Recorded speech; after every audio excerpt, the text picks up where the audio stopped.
I'm Cortez, and I'm a critic, and welcome back. We're continuing our deep dive into the NFL season that was of 2024. We are currently on the NFC North, and we are talking about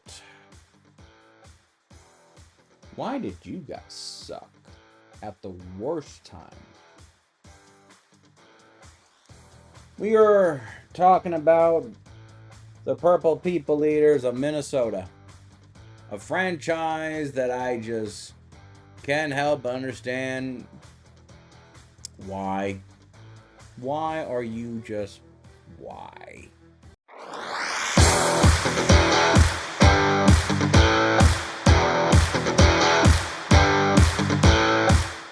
When the Minnesota Vikings season started, very much like a lot of teams, I was basically thinking J.J. McCarthy was going to come into the Vikings. We'll see what the Vikings do. I feel like the Vikings defense was kind of suspect at best. And 8-9, 5-12, like I really thought this would be just kind of like figuring things out.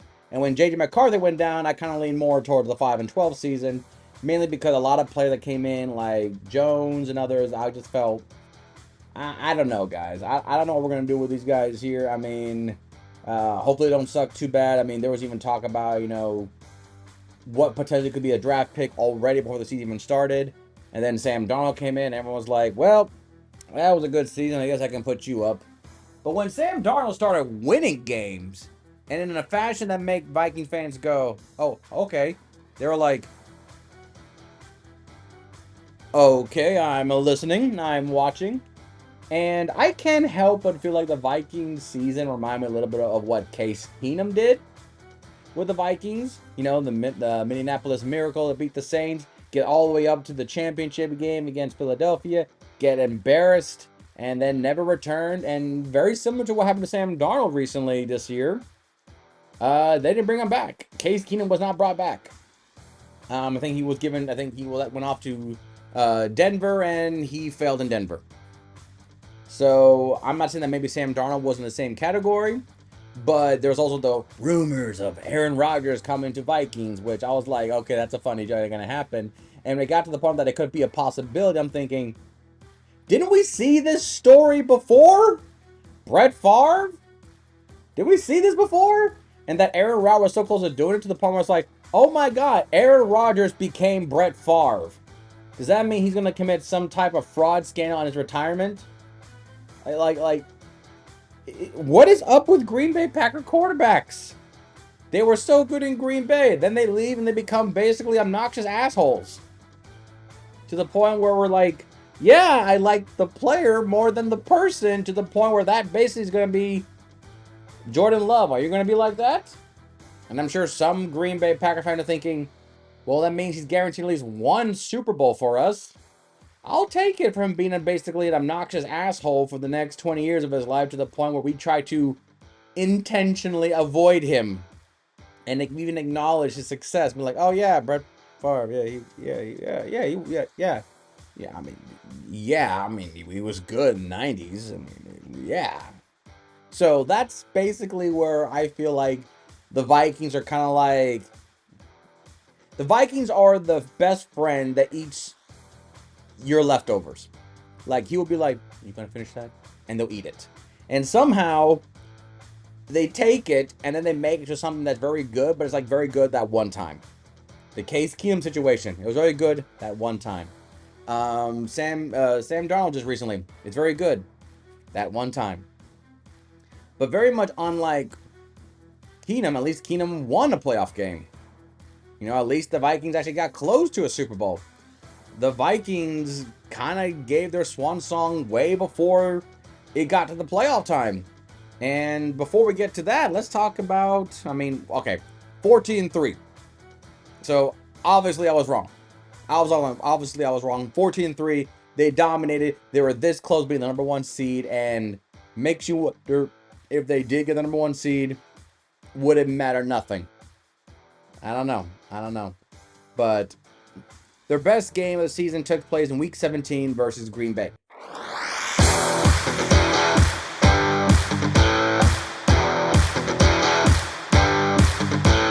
Now, there's a lot of good games for the Vikings, looking at their schedule right here in front of me. There's a lot of good games they had. But the reason why I picked the Green Bay game is because Green Bay was on a track like they always do toward the end of the season, like they were last year, where they basically get hot towards the end of the season. Now, granted, the Bears beat them at the last week of the season. Probably really did douse a lot of that fire that was going into it because it kind of showed in the playoff against Philadelphia.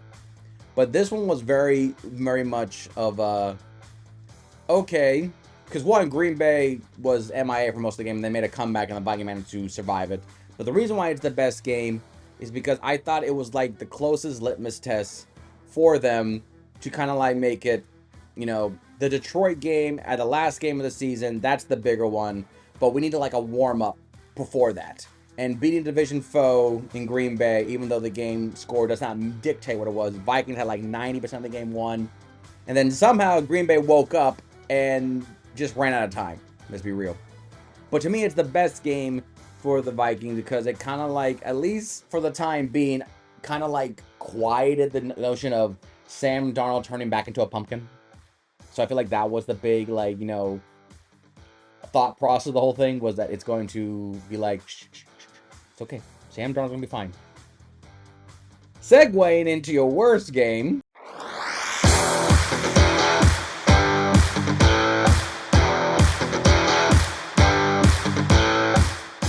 One, it was poorly advertised as a good game because we all thought it was going to be, a heavyweight fight. Like this was going to be way more interesting than probably any playoff game going into the season, going into it. And that means AFC and NFC. Like this could have been the game. Plus, it was between two teams that could potentially rematch in the conference championship, giving us the thought process of a potential first Super Bowl champion for the Lions and the Vikings.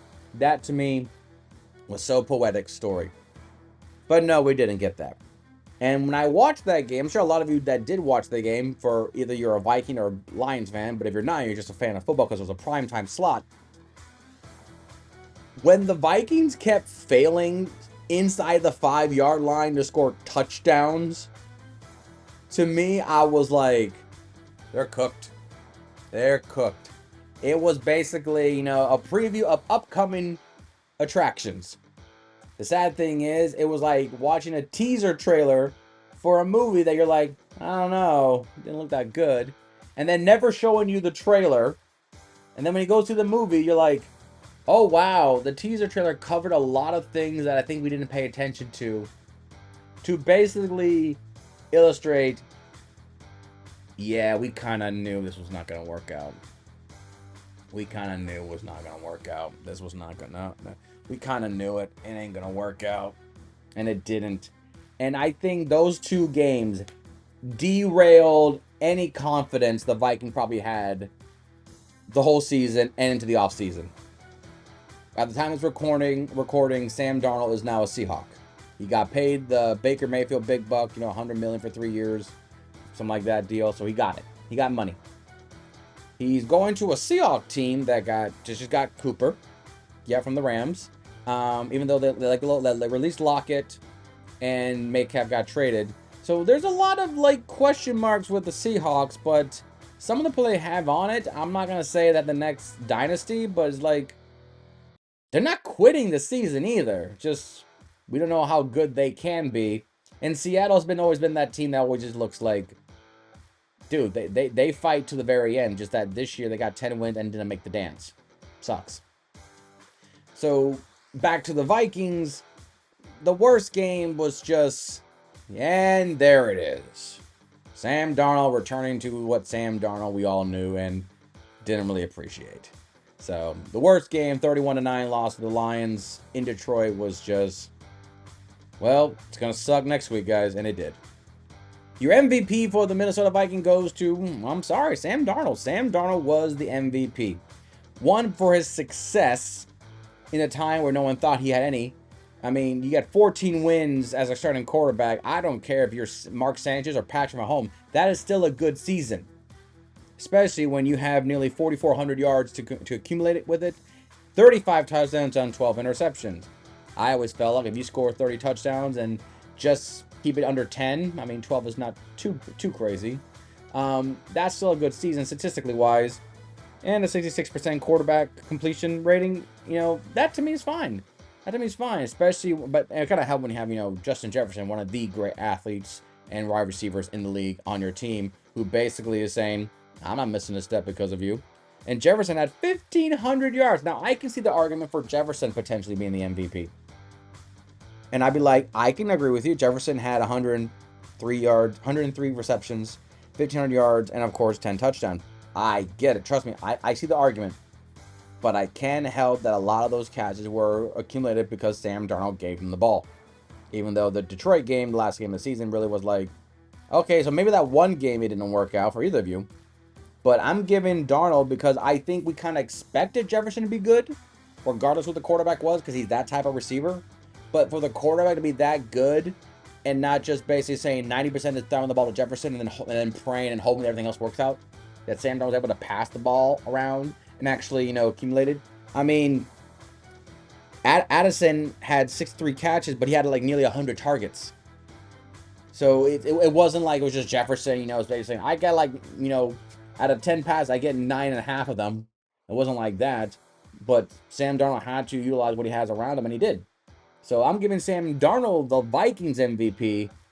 Biggest thing is we didn't expect him to be this good, let alone a 14-win season. Maybe the fall off at the end we kind of expected. But I think we kind of thought the 14 wins was like, all right. And now he's gone. The grade for the Vikings, I had to give it success. Now you may think, but they blew up literally the last 2 games. But did we expect them to win 14 games? Did we expect them to be in the playoffs? Did we expect them to be basically a game away from winning the division?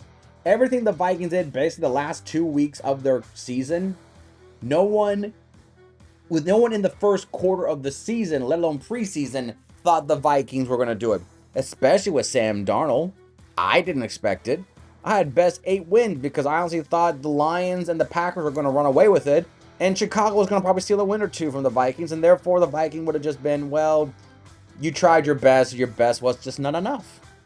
So, yes, the season led to basically nothing. 14 wins, a road playoff game, and you lost last 2 games on the road badly. So that's a failure.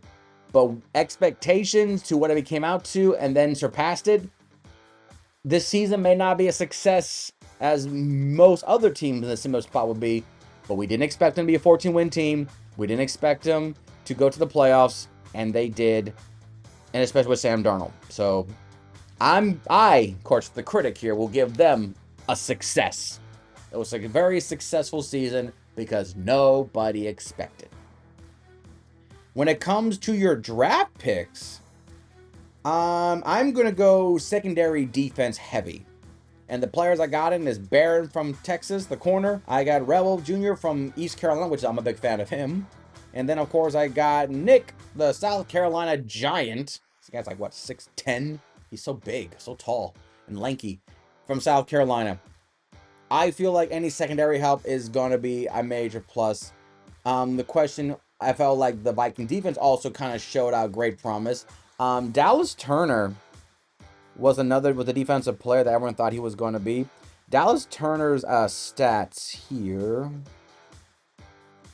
He played 16 games. He really only had like 20 tackles and 3 sacks. So he didn't have the impact that I'm sure a lot of Viking fans were kind of hoping for since he only got a steal. The biggest thing was Van Ginkel, the acquisition they got him. He was the bigger surprise than everyone else. So, but under Brian Flores in the next year with the Vikings defense, I feel like, okay, I think our offense is fine. Let's go defense. And I think Brian Flores is like, can I get the first picks of the defense? And I think, the linebacker Campbell out of Alabama is another thing that I'm kind of like, they're talking a lot about how much of a Swiss Army knife he is. So I feel like, maybe him, but I feel like if he's there, the Bucs might take him before the Vikings. So there you go. But in case not, any of these secondary players, I feel like will be a major acquisition for them, especially in the conference. We're gonna have, Caleb Williams and his receiving core, Jared Goff and his receiving core, and Jordan Love. It just feels like you have 6 games against quarterbacks that have a good receiving core. And you probably want maybe some kind of secondary to help cover those, potential receiving threats. So I go that. And that, ladies and gentlemen, is the Vikings. They're done. Now we're going to talk about, well, a team that I think a lot of us was a little bit too high on, potentially, after the season they had the year before. But very similar to what the Texans went through, they went through the worst black plague against their wide receiving core, and it showed more embarrassingly and how unfortunate in the playoff against Philadelphia. We're going to be talking about the Green Bay Packers next week, and no, I had a guest request, but I don't have his email to send him a guest request, but maybe one day we'll have a guest appearance with us. But until then, I'm Cortez, and I'm a critic. Thank you so very much for watching.